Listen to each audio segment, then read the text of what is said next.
हैरान करने वाली बात यह है कि 2 सालों तक बच्ची के शरीर को नोचता ये डायरेक्टर का बेटा बच्ची को इतनी शारीरिक हिंसा दिया ना कि बच्ची शारीरिक हिंसा झेलते झेलते शिक्षक का लिबास पहने ये भक्षक, ये दरिंदे बच्चियों के शरीर को कैसे नोचते हैं, उनके साथ कैसे खिलवाड़ करते हैं। और जब बच्चियां चिल्लाती हैं, गिड़गिड़ाती हैं, अपनी इज्जत की भीख मांगती हैं, जितने देर तक का वीडियो है, कुछ सेकंड का वीडियो है, उसमें ये बच्ची बार बार यही बोल रही है कि सर मेरे बाल को मत खींचिए, मैडम मेरे साथ ऐसा मत करिए। हैवानियत की कोई पराकाष्ठा होगी तो उसको भी लांघ कर हुआ है जो कुछ भी। आप अपने बच्चों को पढ़ने के लिए स्कूलों में ही भेजते हैं ना, स्कूलों में भेजने के बाद क्या आप चैन से सो जाते हैं? अगर आप चैन से सो जाते हैं तो जग जाइए, अगर आप सोते रह गए तो आपके बेटियों की इज्जत को नोच खाएंगे ये टीचर।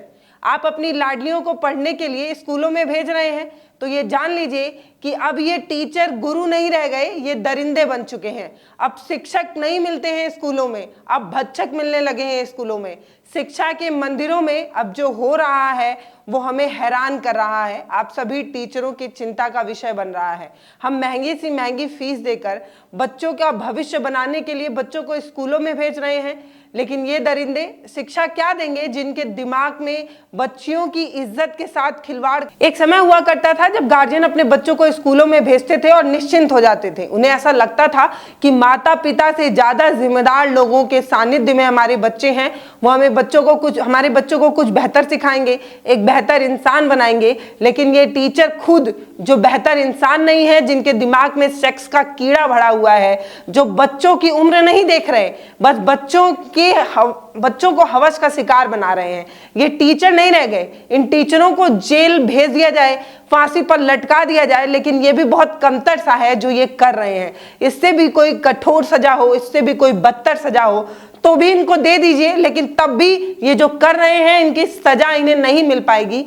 बहुत परेशान हूं जिस तरीके से स्कूलों में बच्चों के साथ हिंसा हो रही है, जिस तरीके से मामला जो सामने आ रहा है वो मैं आपको लगातार दिखा रही हूं। चाहे वो आजमगढ़ का श्रेया का मामला हो, चाहे बच्चों को बच्चों से मार खिलाती तृप्ता त्यागी मैडम का मामला हो, चाहे बच्चियों के टी शर्ट के अंदर कपड़े झांकने वाले ग्वालियर वाले टीचर हो, ये सब मामले मैंने आपको बताए। लेकिन अभी जो मामला सामने आया है वो बद से बदतर है। अगर आप एक गार्जियन है ना तो आपकी रूह कांप जाएगी कि आप अपने बच्चों को जिस स्कूलों में भेज रहे हैं वहां किस तरीके से दरिंदे पल रहे हैं जो आपके बच्चों को नोच खाने को तैयार हैं। दोस्तों ऐसी स्टोरी करते करते मैं थक जा रही हूं, लेकिन तब भी ऐसी स्टोरी कम नहीं हो रही। अब जो मामला मैं आपको बताने जा रही हूं उससे आपकी नींद उड़ सकती है, आपके पैरों के नीचे से जमीन खिसक सकती है। दोस्तों मैं आपको बताने जा रही हूं कि 16 साल की एक बच्ची का वीडियो वायरल हुआ, उस दिन वायरल हुआ जिस दिन टीचर डे था। वही दिन जिस दिन हम अपने टीचरों को नमन कर रहे थे, पूरा देश अपने टीचरों को नमन कर रहा था, गुरुओं को याद कर रहा था, उनके लिए बेहतर लाइनें लिख रहा था। उसी दिन इसी देश में बिहार के सहरसा से एक प्राइवेट स्कूल का एक वीडियो वायरल हुआ जिसमें 16 साल की बच्ची रोती नजर आई। वीडियो में जो वायरल हुआ, वो जो कुछ सामने आया है वो हैरान करने वाला है, बहुत भयानक है। वो सच है, अगर सच है तो वो हैरान करने वाला है। मेरे जहन में बहुत सारे सवाल हैं जिसका जवाब मैं ढूंढ नहीं पा रही, जिसका जवाब ढूंढते ढूंढते मैं थक गई हूं। मैं सच में समझ नहीं पा रही कि इतने महंगे प्राइवेट स्कूलों में हम अपने बच्चों को भेज रहे हैं, यही हमारी गलती है क्या? सिर्फ हम यही गलती कर दे रहे हैं कि महंगी महंगी फीसें देकर, रोज इनके नए नियम कानून मानकर, जो ये नियम कानून हम पर लाते हैं वो सब हम मानते जा रहे हैं। उसके बावजूद ये हमारी बच्चियों की इज्जत नहीं बचा पा रहे, बड़ी बड़ी बिल्डिंगें खड़ा कर दे रहे, महंगी से महंगी फीसें लाद दे रहे, इसके बावजूद भी ये बच्चियों को सुरक्षित नहीं रख पा रहे हैं। पता है क्यों? क्योंकि ये बच्चों को क्या खाक सुरक्षित रखेंगे, इनके बीच में ही दरिंदे पल रहे हैं, ये टीचर खुद ही दरिंदे बनते जा रहे हैं। दोस्तों बिहार के सहरसा के शांति निकेतन शिक्षण संस्थान से जो वीडियो वायरल हुआ उसमें उसी स्कूल में पढ़ने वाली 16 साल की बच्ची जो कुछ बता रही है वो हैरान करने वाला है। एक प्राइवेट स्कूल का एक वीडियो वायरल हुआ जिसमें 16 साल की बच्ची रोती नजर आई। वीडियो में जो वायरल हुआ, वो जो कुछ सामने आया है वो हैरान करने वाला है, बहुत भयानक है। वीडियो इतना भयानक है कि मैं आपको दिखा नहीं सकती। वीडियो इतना डरावना है कि आपकी मानसिक स्थिति पर गहरा असर पड़ सकता है। पिछले कुछ घंटे से मैं खुद ही मानसिक पीड़ा में हूं। मैं खुद नहीं समझ पा रही कि जो वीडियो में दिख रहा है वो सच है। अगर सच है तो वो हैरान करने वाला है। मेरे जहन में बहुत सारे सवाल हैं जिसका जवाब मैं ढूंढ नहीं पा रही, जिसका जवाब ढूंढते ढूंढते मैं थक गई हूं। मैं सच में समझ नहीं पा रही कि इतने महंगे प्राइवेट स्कूलों में हम अपने बच्चों को भेज रहे हैं। यही हमारी गलती है क्या? सिर्फ हम यही गलती कर दे रहे हैं कि महंगी महंगी फीसें देकर, रोज इनके नए नियम कानून मानकर, जो ये नियम कानून हम पर लाते हैं वो सब हम मानते जा रहे हैं। उसके बावजूद ये हमारी बच्चों की इज्जत नहीं बचा पा रहे, बड़ी बड़ी बिल्डिंगें खड़ा कर दे रहे, महंगी से महंगी फीसें लाद दे रहे, इसके बावजूद भी ये बच्चों को सुरक्षित नहीं रख पा रहे हैं। पता है क्यों? क्योंकि ये बच्चों को क्या खाक सुरक्षित रखेंगे? इनके बीच में ही दरिंदे पल रहे हैं। ये टीचर खुद ही दरिंदे बनते जा रहे हैं। दोस्तों, बिहार के सहरसा के शांति निकेतन शिक्षण संस्थान से जो वीडियो वायरल हुआ, उसमें उसी स्कूल में पढ़ने वाली 16 साल की बच्ची जो कुछ बता रही है वो हैरान करने वाला है। मैं भगवान से प्रार्थना करती हूँ कि जो कुछ इस बेटी ने झेल लिया वैसा अब किसी बच्ची के साथ ना हो। लेकिन हम क्या करें? हम उसी समाज में जी रहे हैं जिसमें हम गुरुओं को पूरे समाज में सबसे श्रेष्ठ मानते हैं, लेकिन आजकल गुरु कहाँ है ही। आजकल भक्षक आ जा रहे हैं। बच्ची जो बता रही है वो सुनिए। बच्ची बता रही है कि लगातार 2 सालों से उसके शरीर के साथ शोषण होता रहा, उसका शोषण होता रहा और पता है ये कौन करता रहा? उसी स्कूल के प्रबंधक का बेटा करता रहा। जो पूरी कहानी सामने आई है, उसमें जो दरिंदगी सामने आई है वो आप जानिए, और ये जानिए कि इस दरिंदगी को सपोर्ट करने वाला पता है कौन है? उसी स्कूल की प्रिंसिपल, वो भी प्रिंसिपल महिला थी। वो उस बच्ची को लाइब्रेरी के बगल के एक कमरे में, अंधेरे कमरे में ले जाकर बंद करती थी, और कमरे को बंद करने के बाद डायरेक्टर का बेटा सुमित कुमार उर्फ सम्राट विश्वास उस कमरे में जाता था और बच्ची के साथ शोषण करता था। बच्ची चीखती रहती थी, चिल्लाती रहती थी, लेकिन प्रिंसिपल को फर्क तक नहीं पड़ता था। प्रिंसिपल का नाम है अंकिता मिश्रा। सुनिए, जितने देर तक सम्राट विश्वास स्कूल के डायरेक्टर का बेटा उस रूम में रहता था, बच्ची के साथ दरिंदगी करता रहता था, उतनी देर तक प्रिंसिपल उस कमरे के बाहर खड़ी रहती थी। उस दरिंदगी में उसका पूरा सपोर्ट करती थी। वो टीचर एक महिला है, तब भी वो ऐसा करती थी। समझ में नहीं आता ऐसी महिला टीचरों को कौन सी सजा दी जाए, सच में समझ में नहीं आता। ऐसी महिला है ये ना, महिला छोड़िए, ये टीचर है। ऐसी महिला जो महिला तक का सम्मान नहीं कर पा रही, बेटी तक के स्वाभिमान का समझौता कर ले रही हैं, उसके अस्तित्व को नोचने के लिए कमरे में बंद करके आ जा रही हैं, कमरे में भेज रही हैं। हैरानी की बात ये है कि उस कमरे के बाहर वो खड़ी तक रहती हैं, वो भी तब तक खड़ी रहती हैं जब तक बच्ची के साथ ये सब हो रहा होता है, बच्ची के अस्तित्व के साथ खिलवाड़ हो रहा होता है, वो सब खड़े होकर देखती रहती हैं। यानी कि जितना डायरेक्टर का बेटा दोषी है, उतना ही प्रिंसिपल मैडम भी दोषी हैं। आपको बता दूं कि उस बच्ची के साथ शोषण एक बार नहीं, 2 बार नहीं, 1 दिन नहीं, 2 दिन नहीं, 3 दिन नहीं, 4 दिन नहीं, 1 महीने नहीं, 2 महीने नहीं, लगातार 2 सालों तक होता रहा। 2017 से लेकर 2019 तक होता रहा। जब तक उस बच्ची उस स्कूल में पढ़ती रही, तब तक उस बच्ची के साथ शोषण होता रहा, उस बच्ची के साथ गलत होता रहा, दरिंदगी होती रही, और उस दरिंदगी का वीडियो तक बनाया गया और उस बच्ची को ब्लैकमेल किया गया। ये सब पता है कौन कर रहा था? वही डायरेक्टर का बेटा कर रहा था जो वो स्कूल चलाते हैं। कहना तो बहुत कुछ चाहती हूँ पर कह नहीं रही। बस आप इतना समझिए कि बच्ची के साथ शारीरिक शोषण हुआ और तो और उसको ब्लैकमेल किया गया। ये कहा गया कि अगर तुम इस दरिंदगी वाली बात को किसी और को बता दी, ये बता दी कि मैं तुम्हारे साथ क्या करता हूं, तो मैं ये वीडियो वायरल कर दूंगा। ये सब खेल जो चलता रहा उसमें पूरा सपोर्ट मैडम करती रही।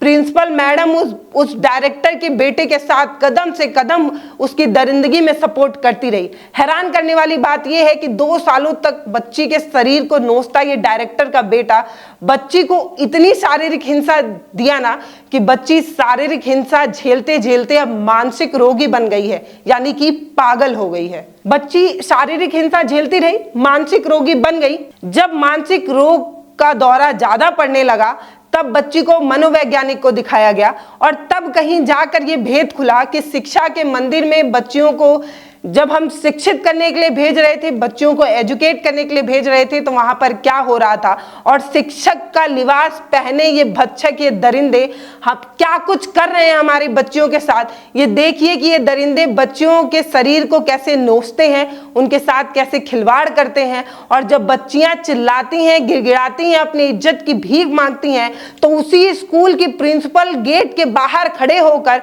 पूरा पूरा सपोर्ट करती हैं और बच्ची की चीख तक को नहीं सुनती। चीख को सुनने से भी इनकार करने वाली इन प्रिंसिपल को कौन सी सजा दी जाए, ये बताइए। एक वीडियो में यही बच्ची रोती चिल्लाती बिलखती नजर आ रही है और सिर्फ एक ही रट लगा रही है और दिन रात सिर्फ वही रट लगाए नजर आती है। बच्ची बोल रही है कि सर मेरे बाल को मत खींचिए, मैडम मेरे साथ ऐसा मत करिए। जितने देर तक का वीडियो है, कुछ सेकंड का वीडियो है, उसमें ये बच्ची बार बार यही बोल रही है कि सर मेरे बाल को मत खींचिए, मैडम मेरे साथ ऐसा मत करिए। जितनी संवेदना, जितनी पीड़ा के साथ उस बच्ची की आवाज उस वीडियो में नजर आ रही है, शायद मैं आपको बता पाती तो बता पाती, शायद मेरे पास वो शब्द हो पाते, वो पीड़ा हो पाती तो मैं आपको बता पाती, लेकिन मैं ऐसा नहीं कर पा रही हूँ। क्यों?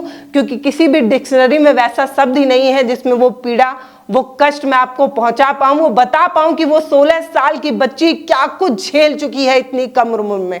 बच्ची मानसिक पीड़ा झेलते झेलते पागल हो गई है और इसका जिम्मेदार कौन है, जरा सोचिए। कोई जवाब आपके पास नहीं होगा, उन टीचरों के पास भी नहीं होगा, क्योंकि हम तो उन्हें गुरु मान रहे हैं, लेकिन वो भक्षक बन गए हैं। महंगी फीस भी लेंगे, जूता भी खरीदवाएंगे, कॉपी भी खरीदवाएंगे, पेन भी खरीदवाएंगे, किताब भी खरीदवाएंगे, उसके बाद भी हमारे बच्चियों तक को सुरक्षित नहीं कर पाएंगे। क्यों? क्योंकि ये बच्चियों में, एक छोटी कम उम्र की बच्चियों में भी हैवानियत कर रहे हैं। ये टीचर है क्या?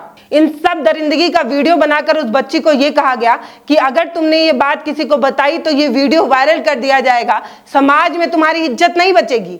वो 16 साल की बच्ची अपनी इज्जत को बचाने के लिए चुप रहती है, उस डर से चुप रहती है और उस हैवानियत को झेलती रहती है, झेलती रहती है, झेलती रहती है और आखिरकार पागल हो जाती है।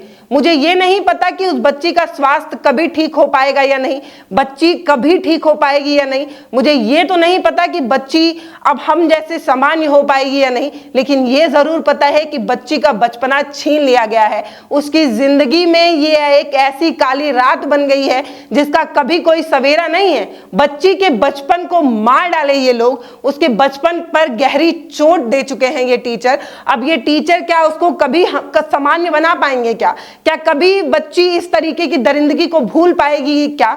मैं पूछना चाहती हूँ कि इतनी महंगी फीस देने के बाद आपने उस बच्ची को क्या दिया? आपने उस बच्ची को दिया ये दिया है आपने उस बच्ची को। और हम अपने बच्चों को महंगी महंगी फीसें देकर अच्छे प्राइवेट स्कूलों में इसलिए पढ़ा रहे थे कि बच्चे बड़े अधिकारी बनेंगे, बच्चों का भविष्य बेहतर बनेगा। आप उसका पास्ट खा चुके हैं, उसका बचपना आप खा चुके हैं। आप ऐसे टीचर हैं। दोस्तों, मैं लगातार ऐसे मुद्दों पर बात करती हूँ, मैं लगातार उन टीचरों से सवाल करती हूँ। मैं उन टीचरों से ये सवाल करती हूँ कि जो मासूम बच्चे आपको सौंपे जा रहे हैं उनको आप हैवान क्यों बना रहे हैं। मेरा विरोध रहता है इन टीचरों से। मैं पूछना चाहती हूँ कि आप टीचर है ना, आप तो गुरु है ना, आपको मिट्टी की लोंदी दी गई है भगवान बनाने के लिए, राक्षस बनाने के लिए नहीं। लेकिन मैं भूल गई थी कि अब गुरु जैसा समाज रह ही नहीं गया है। अब तो गुरु रह ही नहीं गए हैं, अब तो टीचर रह ही नहीं गए हैं। अब तो महंगी महंगी फीस लेने के बाद ये टीचर तो नहीं रह गए, अब ये भक्षक बन गए हैं, ये राक्षस बन गए हैं। अब ये कोई संस्था नहीं चलाते हैं, कोई स्कूल नहीं चलाते हैं, ये एक मार्केटिंग कॉम्प्लेक्स चलाते हैं जिसमें ये महंगी महंगी किताबें बेच सकते हैं, महंगी महंगी ड्रेस बेच सकते हैं, महंगी महंगी जूता बेच सकते हैं, मोजा बेच सकते हैं, डिसिप्लिन के नाम पर महंगी फीसें वसूल कर सकते हैं। लेकिन ये टीचर है नहीं, ये शिक्षा दे नहीं सकते।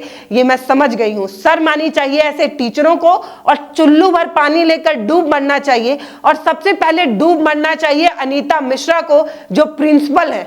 जो बच्ची आरोप लगा रही है वो सुनकर मैं परेशान हूं। मैं सच में समझ नहीं पा रही कि क्या सच में ये टीचर है। ऐसी हैवानियत करते वक्त उनका हाथ नहीं कांपा क्या? क्या उन्हें इस बात का डर नहीं था कि भगवान उन्हें किस तरीके की कठोर सजा देंगे? दरवाजे के बाहर खड़ी रहने वाली ये टीचर, बच्ची बता रही है कि मुझे उस कमरे में भेज दिया जाता था जिस कमरे में अंधेरा होता था और मैडम दरवाजे के बाहर खड़ी होकर रखवाली करती थी। मैडम, आप प्रिंसिपलाई छोड़कर चौकीदार क्यों बनती थी, जरा बताइएगा। इसमें आप उस बच्ची को कौन सी शिक्षा देना चाहती थी, ये जरा बताइएगा। है क्या जवाब आपके पास? शर्म आनी चाहिए आपको, लेकिन आपके पास शर्म भी नहीं है जो आपको आएगी। एक बच्ची के जिस्म के साथ खेलने के लिए भेज देती थी, और जब उस बच्ची के साथ उस वक्त खेला जाता था तब आप वहां खड़ी रहती थी। क्या देखती थी आप वहां खड़ी होकर, जरा मुझे बताइएगा। आप एक महिला हैं, शर्म आती है आपको? आपने कभी सोचा कि आप एक महिला हैं, एक महिला के साथ ऐसा हो रहा है, एक बच्ची के साथ ऐसा हो रहा है और आप कुछ नहीं कर पा रही? वाह भाई वाह, प्रिंसिपल कैसे बन गई आप, समझ में नहीं आता। भारत एक नई सोच ऐसे टीचरों की कड़ी निंदा करता है और करता रहेगा। मुझे फर्क नहीं पड़ता कि आप मुझे किस तरीके से देखते हैं, क्या जज करते हैं, लेकिन मेरा सवाल जरूर रहेगा कि हम अपने बच्चों को जब स्कूलों में भेजते हैं तो शिक्षित होने के लिए भेजते हैं, ना कि शोषित होने के लिए भेजते हैं। ये मेरा सीधा सवाल है। मेरी पूरी संवेदना उस बच्ची के साथ है। मैं भगवान से प्रार्थना करूंगी कि बच्ची जल्द से जल्द स्वस्थ हो जाए, जल्द से जल्द ठीक हो जाए। मेरी पूरी संवेदना उस परिवार वालों के साथ भी है।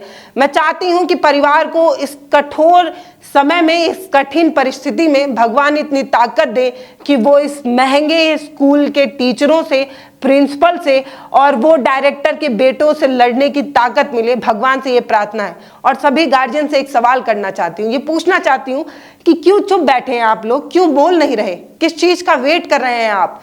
आपके घर में भी बेटियां हैं, बच्चे हैं और स्कूलों में ही जा रहे हैं, और तब भी आप चुप हैं। लगातार ऐसे मुद्दे हो रहे हैं और आप कुछ भी बोलने को तैयार नहीं। क्यों? क्योंकि आप सोचते हैं कि ये तो उसकी बात है, ये तो उसकी बात है, ये तो उसके घर हुआ है, ये तो उस प्रदेश में हुआ है।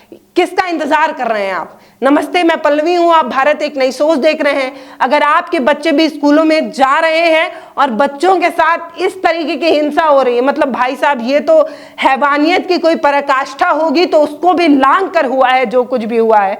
मेरी भगवान से प्रार्थना है कि बच्ची स्वस्थ हो और ऐसी घटना किसी और बच्ची के साथ ना हो।